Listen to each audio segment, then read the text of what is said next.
Alors aujourd'hui, on s'attaque à un grand classique, le baba au rhum. Mais je te propose une version beaucoup plus simple. Elle se prépare en seulement 5 minutes. Attention, je parle bien du temps de préparation car on va gagner du temps précieux en laissant de côté la levure boulangère. C'est d'ailleurs l'occasion de se souvenir que ce dessert s'appelait l'Alibaba à l'origine. Le roi Stanislas trouvait son kouglof beaucoup trop sec. Il a donc demandé à son pâtissier de trouver une solution et c'est comme ça qu'ils ont commencé à l'imbiber. Mais à l'époque, ça n'avait rien à voir avec notre version actuelle. Il n'y avait pas de rhum, on utilisait plutôt du vin liquoreux ou même du safran et la base était une simple brioche. Ma recette est là aujourd'hui pour te simplifier la vie et pour te dépanner. On commence tout de suite. Dans un saladier, verse 125 g de farine,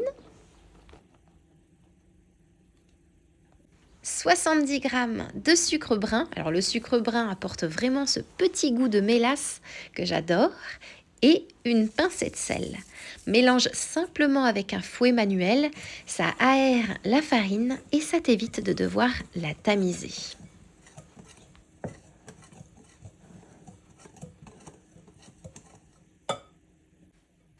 On ajoute ensuite 3 gros œufs,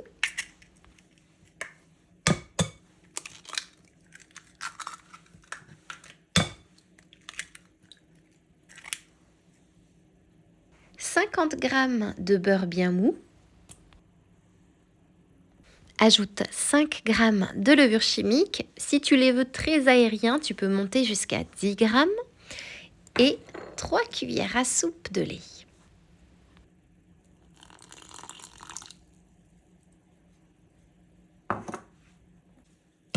Et mélange tout simplement jusqu'à ce que la pâte soit bien lisse.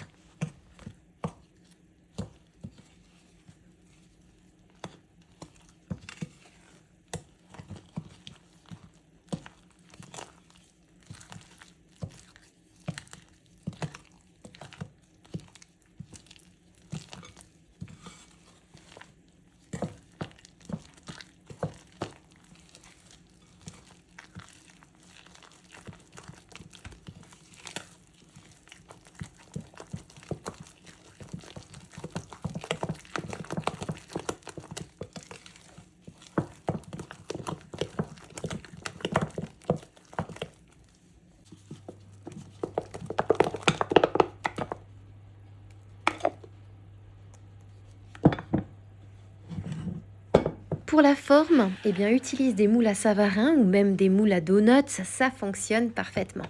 On enfourne au four préchauffé à 180 degrés pendant 12 minutes seulement.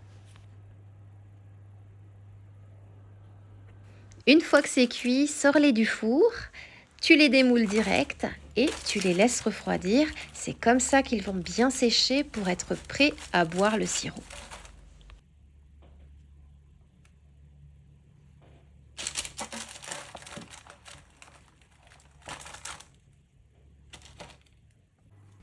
Pendant que tes babas refroidissent, on prépare le sirop. Dans une casserole, mélange 250 ml d'eau et 60 g de sucre brun.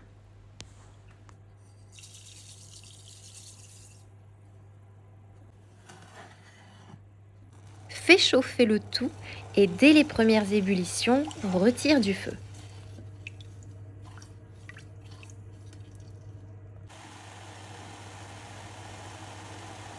Ajoute maintenant 6 cuillères à soupe de rhum ambré et laisse tiédir ton sirop environ 5 minutes. Et petite astuce, pour ceux qui ne veulent pas d'alcool, la fleur d'oranger est une alternative délicieuse qui fonctionne très bien avec le sucre brun. Maintenant, l'étape que je préfère, l'imbibage. Prends tes babas bien froids et plonge-les directement dans le sirop encore tiède. L'astuce, c'est vraiment ce contraste de température pour que le gâteau boive tout comme une éponge. N'hésite pas à les retourner et à les baigner une deuxième fois comme je le fais. Ils doivent être lourds, tout simplement.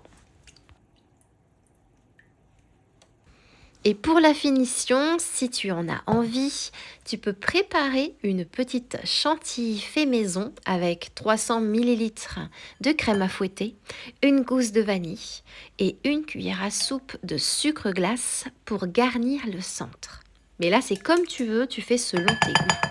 Tu peux très bien, par exemple, mettre de la crème pâtissière, tu peux juste déposer quelques fruits bien frais et de saison par-dessus, c'est au choix.